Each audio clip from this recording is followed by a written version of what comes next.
last time the Star Wars Chronicles mirrored princes. George Overload finally escaped from his trap, and now he plans to take over world and build his new Magonia. Our heroes had no intention to let him do that, so him and the others went on a fight. It was a largest fight, and all sides tried their best to outperform the other. Yet at the very end, it caused the team-managed ship to blow up in the process. Though battered and beaten, Overload still wasn't quite done yet, so after the game finally finishes him off for the good, they decided to rest up, as Overload does the same after he merely escapes defeat thanks to the efforts of Darknuts. This now leads to both sides recovering, hoping the plan will do next in order to make sure they survive the next battle. Episode 6. Next Step. Darkness lay thin with no light in sight. Despite the emptiness, a faint noise roamed around the void. With a line of white appearing upon the horizons, Eileen's eyes opened up to see herself in a hospital bed. It took her a second to realize where she was at. Looking around, she notices the medical equipment along with a window that leads to an outside city not too far from it. As she was processing the situation, a door opened with someone coming in. That's when she sees a man and a woman who looked a lot like the couple that Dragano met not too long ago. They seemed to be talking to someone as they enter, for it was Mikey who soon followed. "I do appreciate your help, but you really don't need to do that. It's our daughter. It should be us to take responsibility for her." "Well, that makes sense. She helped and saved my son in a tense moment. It's the least I can do for that." The woman notices she's awake.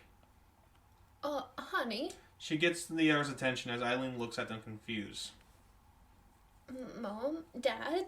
What are you doing here? What's going... She gets up to see herself bandaged up on almost every limb in her body, especially her left leg, which was in a full cast. "Now, don't panic." She was about to when some of the pain came back hard. However, her mom soothed her with an easy tone. "It's okay, Starlight. Breathe. You're going to be okay." She does so while taking deep breaths. Maiden took out over the conversation. He has minor fractures here and there along with a broken leg, but surprisingly, that's it. She leans over to feel the cast. "How long was I out for?" He shrugged while moving towards the window. "No more than a day. In fact, those injuries are expected to heal in a week." "Because of her ability, correct?" She seems shocked to hear that. People with abilities have an extra layer of healing compared to those who don't, mainly because the body needs to manage it. But before you get too excited, it doesn't make you invincible by any stretch of the word. It just makes you heal faster. They all sighed in relief. He looks out the window. "To my next point, would you mind if I have a word with her alone?" Her parents look back at her unsure before leaving. "We're proud of you." "You're growing to be quite the person, maybe more than your old man." He just gave some bit of ease.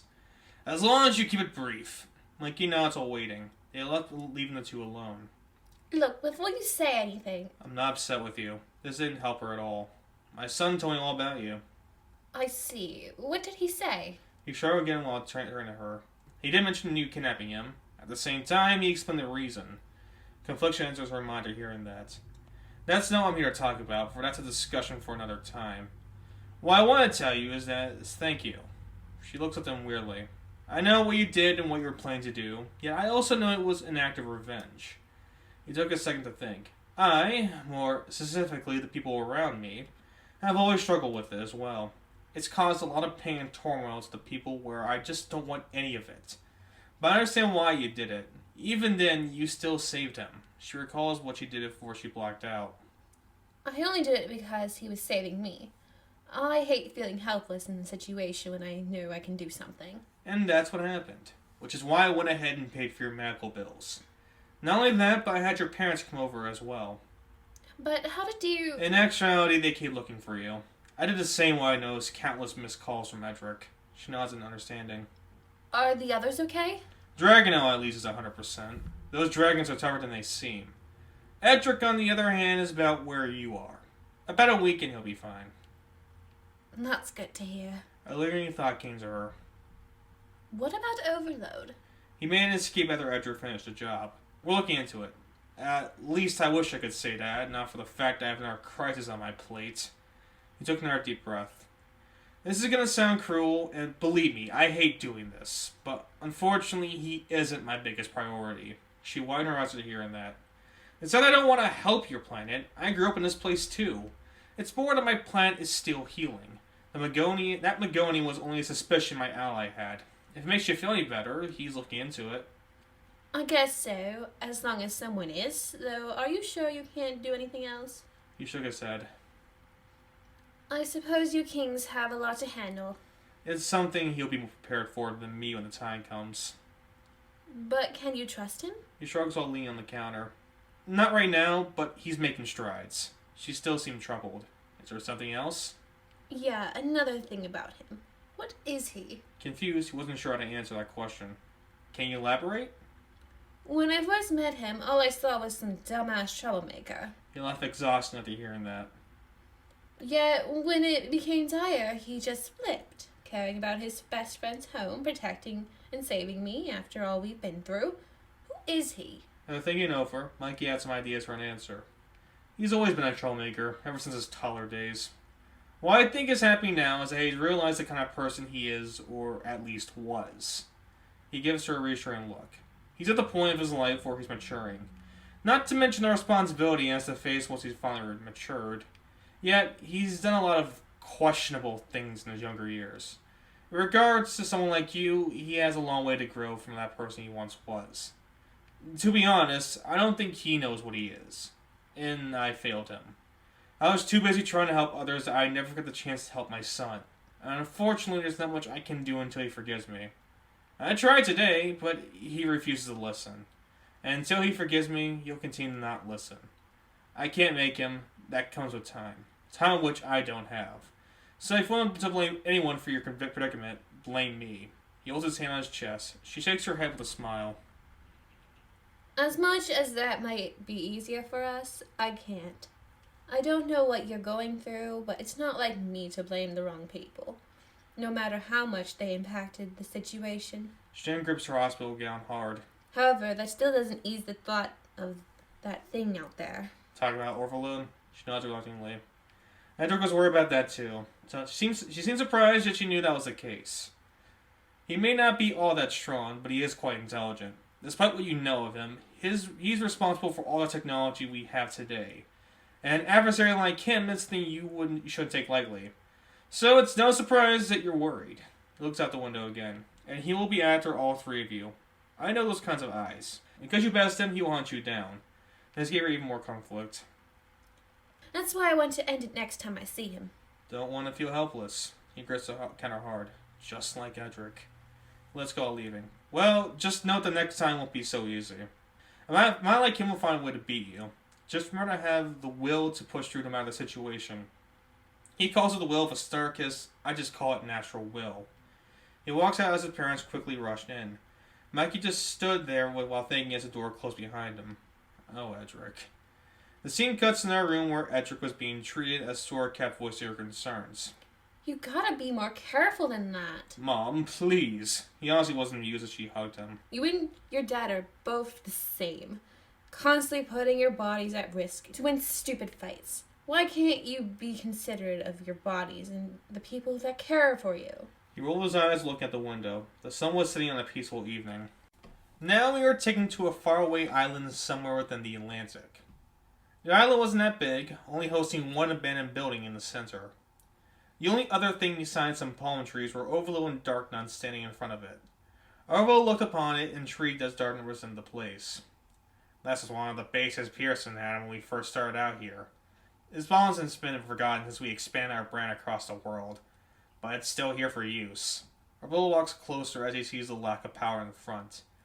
Not the most well-kept of places, I noticed. But it's the closest to where they live that I suppose I have to do. He forces the door open to reveal a dark and damp inside.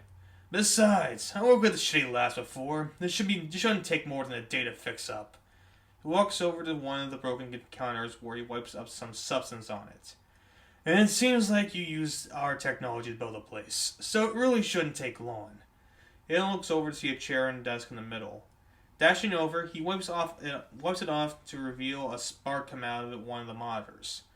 While thinking, he uses the sparks to turn on the monitor. With a laugh, he presses a few things on it to have the entire lab turned on. Darknut looks amazed. Look at that, still got some juice. You truly are the greatest mind. Orville rolled his eyes after hearing that. Yeah, no shit. Anyway, he uses more sparks to message around inside. A voice soon came upon them. Welcome home, Dr. Overload and Darknut. Doctor?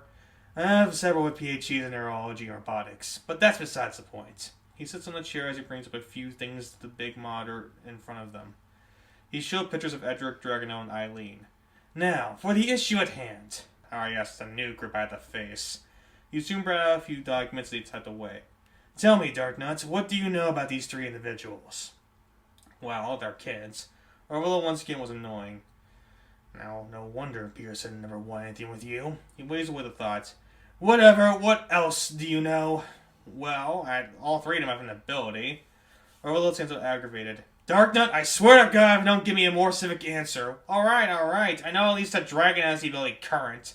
Same base element as yours. I think the prince is cosmic, yet there's more to his power. I don't know anything about the girl. Orville goes back to typing. That's good enough, I guess. Here's the thing. Starkus has cosmic growth. One of his ancestors had it. He could change the molecular structure of any non-living material. Only one thing at a time, though. The girl, on the other hand, has that dazzle ability, and together they make an annoying duo. He gets up to bring himself towards the monitor. These three are obviously the threats to our ultimate goal. They want to protect their buddy's home planet. How swill of them. He laughs just saying that. Our new priority is to defeat them. Because if we don't, they will never stand a chance against someone like his father or the others he works with. Not to mention that there will be others just like him coming after us. Darknut not understanding. Let's use them as our first hurdle to jump over. Think of this as one big track race for us. And as of now, we are in last place behind that dumbass. He points to the screen. Us against the world, which means we need something to help us. Something that can give a boost to our small amount of confidence. And what do you propose? He'll ask him while coming around Darknut. That's what we need to discuss. This universe is full of life, many weapons to go around. Yet all we need is one. And preferably the most convenient one. So let our research begin. He lastly goes back to his chair to do more searching. This brings us back with Mikey on a new day. He's sitting in the library with two other people. One was a short man with a big gray hoodie with blue jeans and short blonde hair. The other was a taller man wearing yellow armor, a red torn-up cloak, and brown hair along with chains up both his forearms. I know I'm asking a lot, but I could really use your help. The short man was reading through a book while thinking. Cody, I'm begging. He closed it while sighing. You know, a lot of people should know that help is a luxury none of us can afford. Especially with how everything is nowadays. Isn't that right, Terry? The other man gives him his attention. Correct. It's not we're getting any younger. Yeah, sorry, bro. Mikey was just about to hear that. It's not that we don't care about you nor your son. It's just we have to worry about our own ground to stand on. This city, no. This planet is on the brink of a crisis. Similar to your place, only there's a bunch of people who don't know what they're doing compared to one. This made him even more upset. Not saying it's your fault, but that's how it is. And look at it this way, I'm 43. Terry might be able to keep his youthful part of him thanks to his ability, but I got nothing. You know, today when I was out protecting the place, I started to feel my age. My back almost gave out on me. You'll feel that too. I can imagine it only be so long before I have to call my next mission my last. And when that happens, there's that much more I can do. And despite the fact that there's two minds in his body, and I can't do it alone. Mikey nods in understanding. I guess it can't be helped. Can you at least do one thing for me then? Just one? It then appears to be in front of some sort of building with three kids staying along with the three adults. A week has clearly passed as the injuries to both Edric and Eileen were mostly healed. I don't get it. Why are we here? Cody took charge in a weird purple and gray eagle costume. Because today I'm gonna teach you how to protect yourself from a crazed killer. And besides, it could be fun.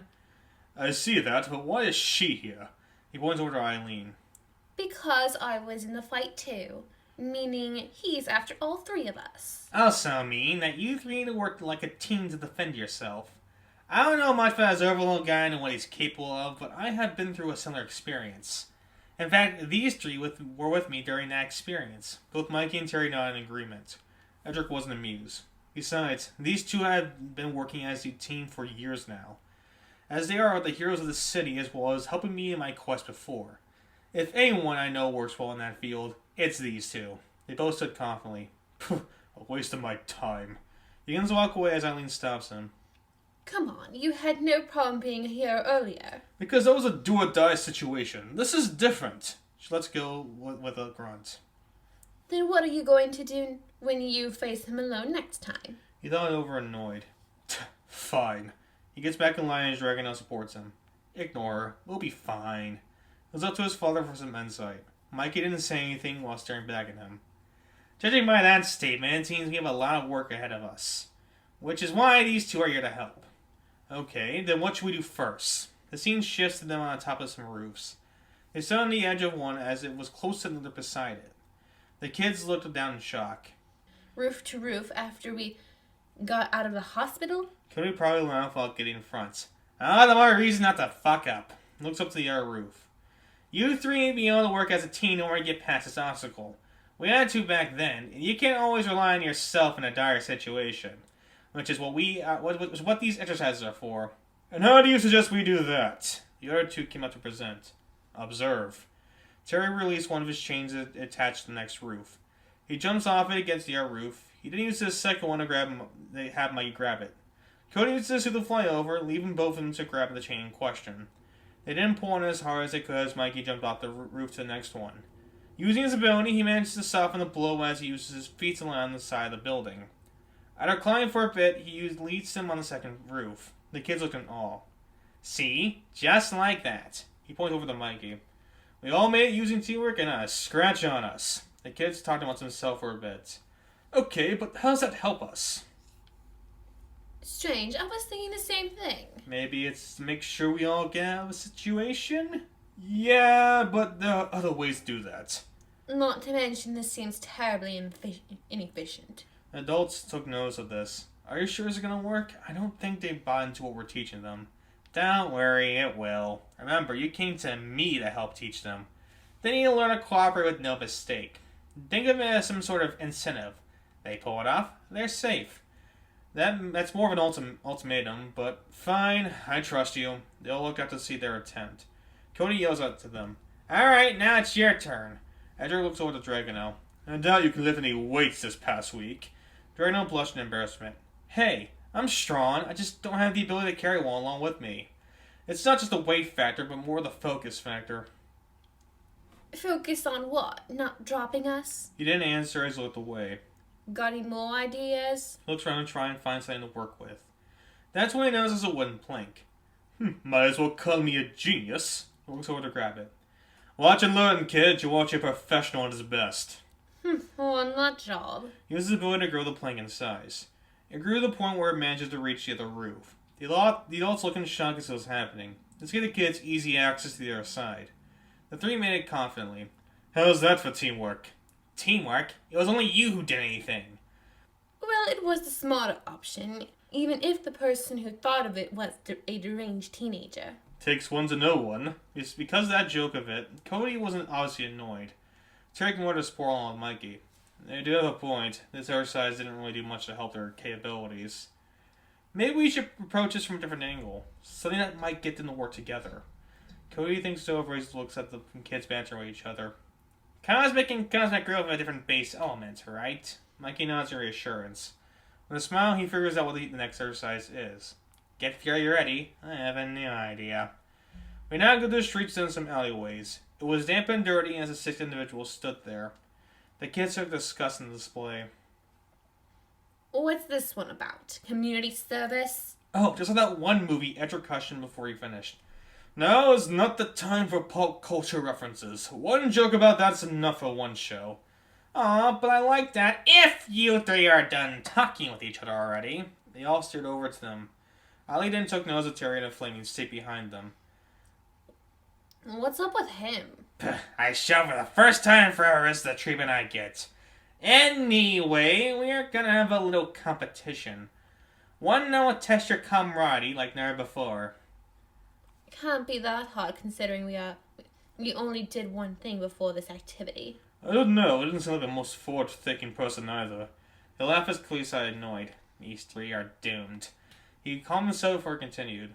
Somewhere in the city, I had my daughter hid one of my most treasured possessions. A picture of all of us in the past. We don't know where it's at, and neither do you. So it's ready to see which team gets it. The adults versus the kids. Once again, another stupid activity. Come on, we used to love scavenger hunts. I mean, I guess it's... Hey, I'm still talking! Cody was fuming at this point. He turns to Mikey and amused. I swear, one more word out of their mouths, I'm done. Mikey sighed in annoyance as well. Guys, could you please be considerate for 1 second? If you'll win, we'll stop this. They shrug with their own annoyance. It's important you guys do this even if you ever come across Overload again. We can't always protect you, so you need to learn how to protect each other. We don't know what you're talking about. You did great! He stood proudly as the other kids seemed concerned. Well, like you did great. Alright, first to fight it wins. It starts now, so no more talking. Good luck or whatever. The three adults will rush off, leaving the kids by themselves. They begin to walk around the city nonchalantly, as they barely put that much effort in to find the picture. Except for Dragonelle, who was in the air searching for it. This one makes at least more sense, but I agree with the fact that this is a waste of time. Funny, you're the one who has pushed me to do this. Yeah, well, we're both trapped in this hell. Might as well help each other claw our way out of it. But this ain't it. I thought with their experience they would at least have something in mind. You seem to forget they have done nothing like this before. They clearly have no idea what they're doing. They see Dragonelle fly down their level. Yep, definitely not on the rooftops. Oh no, who would have guessed? Dragonelle playfully punched him again. You know I don't take kindly to sarcasm. Oh really? Then what do you take kindly to this then? Edric goes over to pin him to the sidewalk. Eileen tries to stop him, but she stopped as he laughed. Dragonelle pushed him off as he stretched his arms. You've gotten weaker since that Overload fight. Well, I got out of the hospital a day ago. What'd you expect, my best from the first second? Eileen laughs as well. You boys and your roughhousing. They all left together. It's a shame you aren't like this all the time. What do you mean? She sighs, looking out to the road. Cars pass by as she smiled somberly. It sucks knowing this, but this side of you is one I'm starting to like. If you weren't such an asshole, we might have been friends. Edric was taken aback after hearing that. Dragonelle was about to respond, but he had nothing to say. Whatever, it's not like me saying anything will change that. I can imagine that when this is all said and done, we'll be back at each other's throats. Edric grabbed her arm as they dashed on the sidewalk. Dragonelle followed soon after. Why are you doing this? We're gonna beat those idiotic adults at this competition. Together. He looks back confidently. She nods confidently herself as they dash on the sidewalk together. Passed by each alleyway, they see if they can find any sort of clue. Fortunately, Dragonelle manages to spot something peculiar. Guys, over here! He waves to get their attention. They come over to see the picture hanging on some vines in the middle of the alleyway. You know what? Not bad. It was actually hidden. I could imagine that I would have missed that a few times. Good find. Dragonelle stands proudly again. Expect nothing less. Not even from us. They gave shocked look to see the adults stand behind them. Good job finding the picture. We'll be taking it from here. Unless you have a way to stop us. The three others got into the defensive position. Rules state that whoever gets the picture first wins, right? The adults nod in agreement. The kids look at each other one last time before making a decision. Well, in that case, they all made a mad dash with the picture. Getting closer, they almost catch it, but a portal forms in front of them as a fist comes out to hit all of them hard. Backing off, they see the others march out in front of the picture. Hey, to tell you about Ink Me That, Dragonelle looks up in disbelief. Up there! You see the picture get blown away by the wind. He flies up as the others kids get in position. Go get it, we'll defend you. You can count on us, as these three morons don't know who they're messing with. Fury flies upwards using his chains to keep chase as the other adults stand in front of them. Actually, there's no reason to fight them. Just grab the thing. He nods as they keep chasing as well. That is until light pole falls down as it gets heavier by the second. They see it get large in shock. None if I ever seen it. Mackie dashes over to using his cosmic aura ready to go. However, it gets pushed away as Eileen absorbs the energy. She then releases it back to hit Mikey hard. Just that easy. Both stand side by side ready as Mikey recovers quickly. Not bad, but I'm not going to lose that easily either. I look up to see Cody Waller jump to the point where he's high in the air. Unfortunately, Eileen, he doesn't have an ability for you to steal from. They look in shock to see him come down with a kick. It won't do this to you for a long time. My signature move. Diving Bomb Eagle Attack! He hits Edric hard with it to send him flying towards Bull in pain. As it did, the pole grew back into normal size. It worked. Go! The rush of as Eileen goes over to check on him. Are you? He smacks her hand away. Forget about me. I'm fine. Just flinched, that's all. Go help Dragonel. She nods while rushing off. He gets up to follow behind. Meanwhile, Dragonel was trying to reach for the pitcher, and he had to dodge the chain coming his way. Whoa, careful with that thing. Looks down to see Fury catch up. I'm never careful. He reached for the pitcher and almost got it. Thinking quickly, Dragonel manages to use his wings to gust it away before Fury had the chance.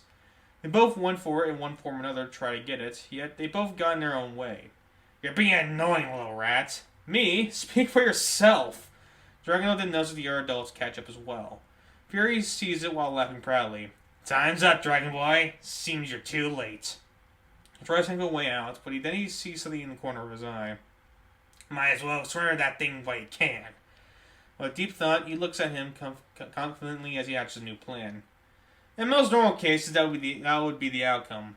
Lucky for me, he finds his way again to force the pitcher to the street. The other adults look over skyly and reach for it. Edric uses the plane to block the arrow's path as she does so. I got a team to work with. She catches it, ending the competition. With a cheer, she jumps up excited. That's right, us kids showed you what for. She looks over at Edric, who gives a thumbs up with confidence. Dragonel does so as well as they cheer for their success. Fury came over to the others, who seemed stunned. On the bright side, they worked as a team and won. This didn't help the matter.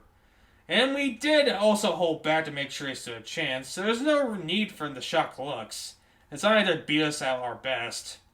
It's not that. It's more the fact that even when they work as a team, they're still amateurs. Mike is about to agree, but he sees the three discuss what they did well.